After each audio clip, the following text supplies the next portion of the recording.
Oh, hello there. Don't mind me, I'm just getting ready for Christmas. What do you mean Christmas in December and we have Halloween first? No, no, no, no. Here in the Bolivarian Republic of Venezuela, we're celebrating Christmas early, boys and girls.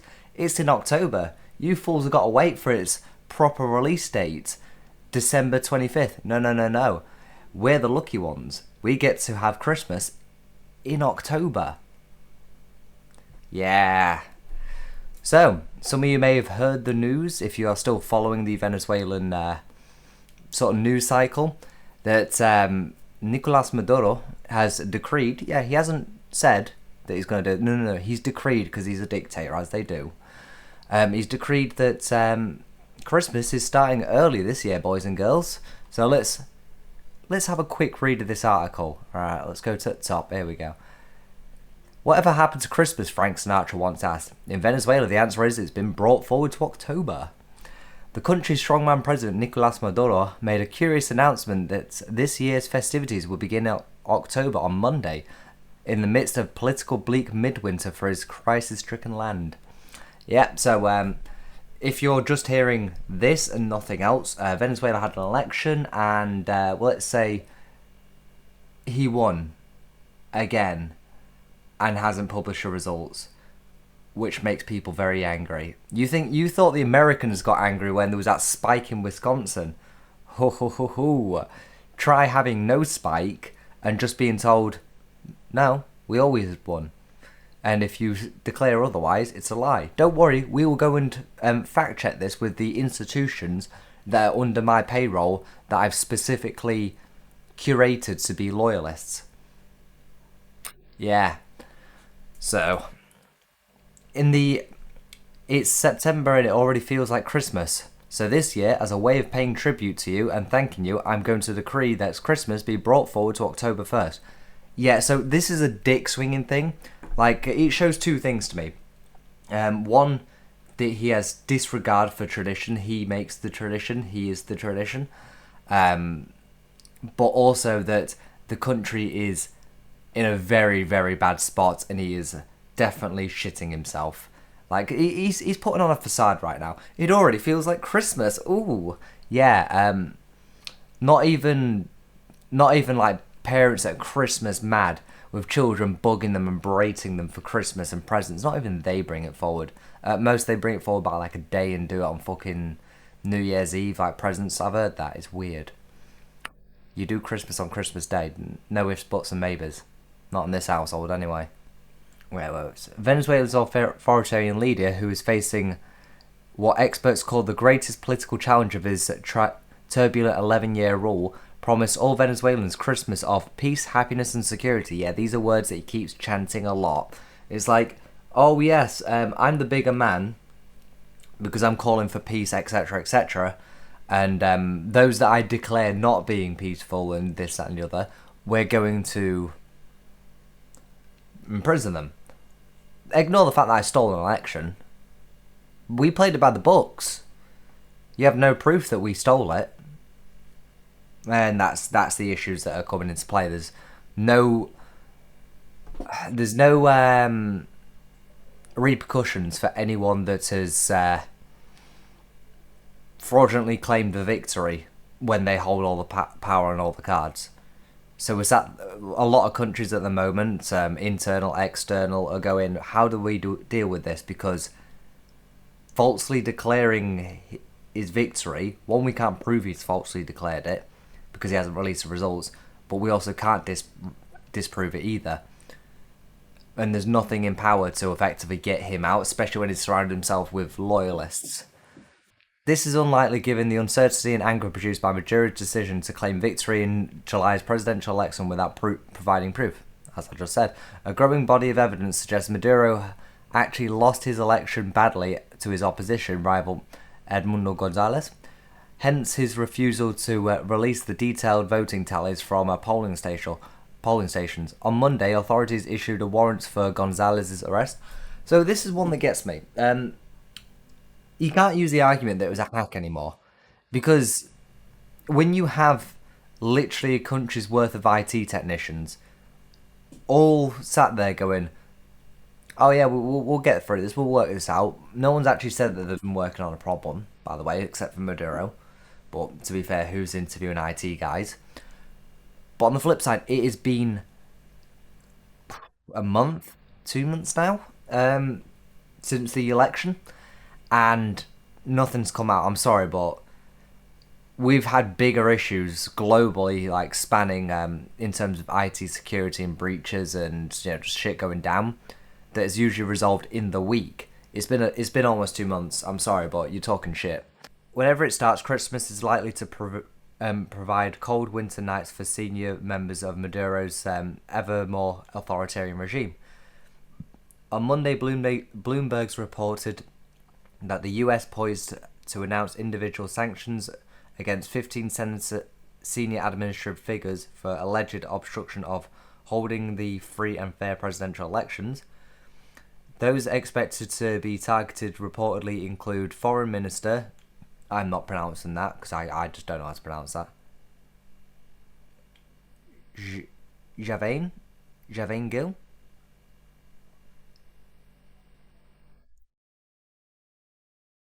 Why is it weird in Spanish? Sorry, just a little side tangent. Why is it weird? My Mexican friend, middle name, basically it's spelt like Janet but with a Y, and it is pronounced apparently like Janet. I will still always bully her and say it is Yannette.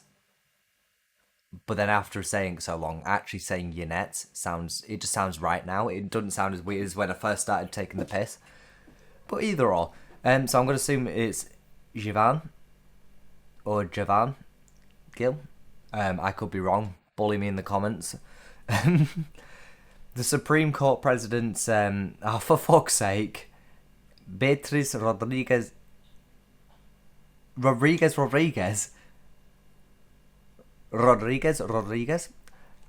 fucking hate the name Rodriguez and Rodrigo because as a non-native Spanish speaker, it does this thing that is very difficult for people whose language does not rely on trills. Like, I can roll my R's and use trills like Ricardo and I don't know, roundabout, but that's more of an enunciative flair in English. There's no rules saying that you need to do that. In Spanish, though, it's different. So if it's a double R, you roll it, and if it's a R at the start or it's a name, you roll it. But if it's in the middle, you don't roll it. So it's this scenario where you have to roll one but not the other. And as an English speaker, I tend to either roll both or none. It's hard to roll one and then not the other. So Rodriguez. It's hard. It's so hard for someone that's not a Spanish speaker natively. A top member of the Electoral Council. Oh, for fuck's sake. Gill again. Okay.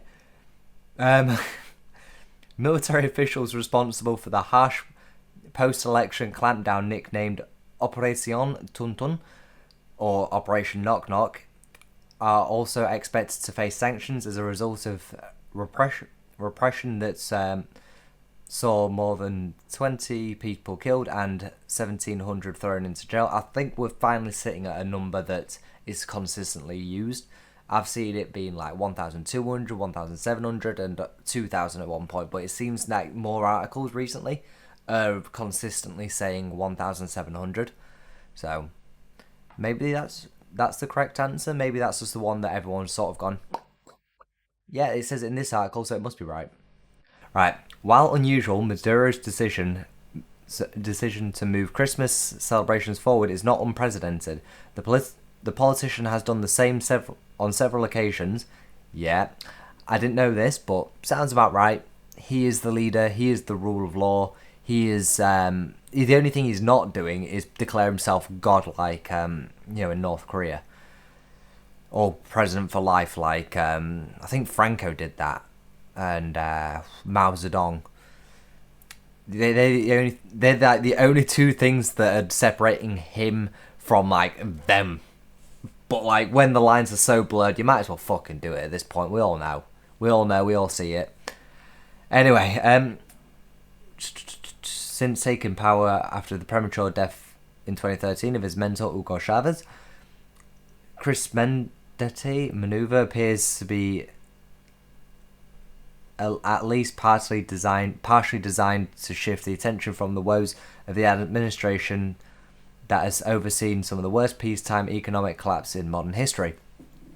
Just a side fact, I've come across stats and statistics that says that the state of Venezuela is the worst, is worse than Ukraine, which is at war. It is worse than the Weimar Republic, the crash that caused Germany to effectively go into the Second World War, and it's even worse than the Great Depression. The Great Depression, the one that saw the countries worldwide struggle.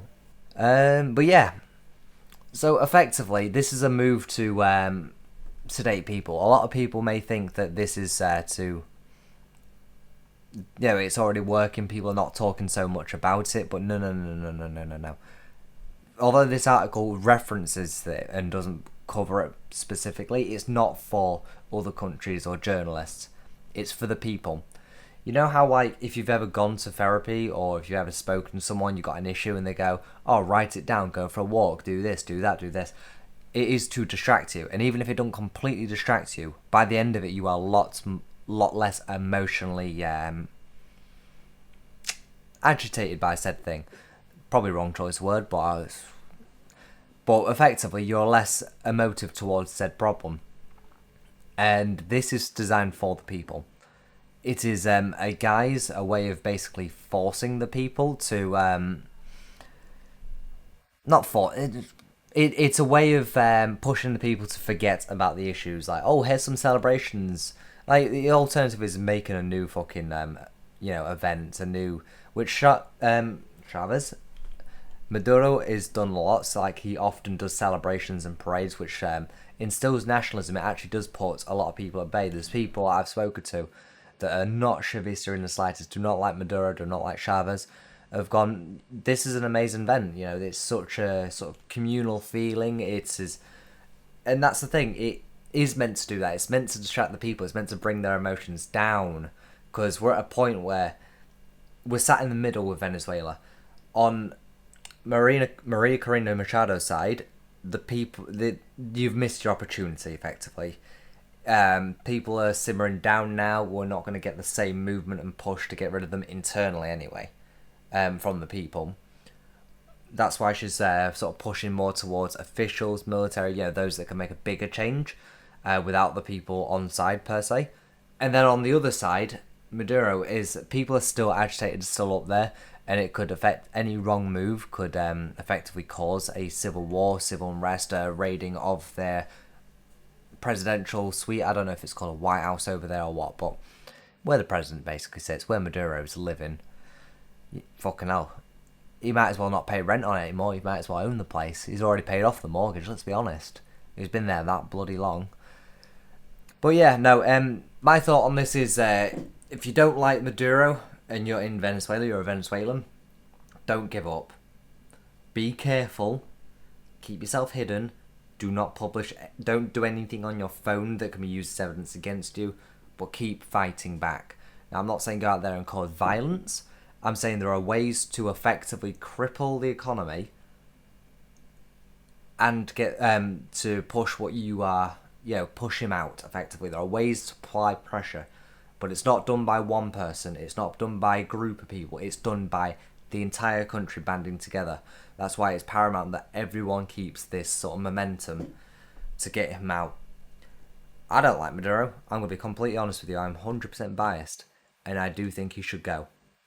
Personally, for the sake of the people, for the sake of the people that have been arrested, the sake of people that have to drink fucking dirty water and fucking can't eat because of the situation he's put them in. So keep up the energy, keep pushing. Fight in the metaphorical sense, not in the literal sense. We don't want to see more people getting shot at, more people imprisoned, and we don't want to make Maria Corina Machado's movement look bad, because any time that there is unrest, there is violence, it is used against her, and that's it. You have to play ball with them, and they're making the rules, and you've got to play by the rules. So you can't. That's why that's why I say that Maria Corina Machado did the best thing by getting her own tally of the election results legally, not stolen. She got the results in a legal fashion and proved it. She's played ball and she's doing it very well. Although at this point, the rules keep changing and they keep making it harder. So keep up the energy, keep pushing, and hopefully we'll get a better Christmas present for Venezuelans, a new president.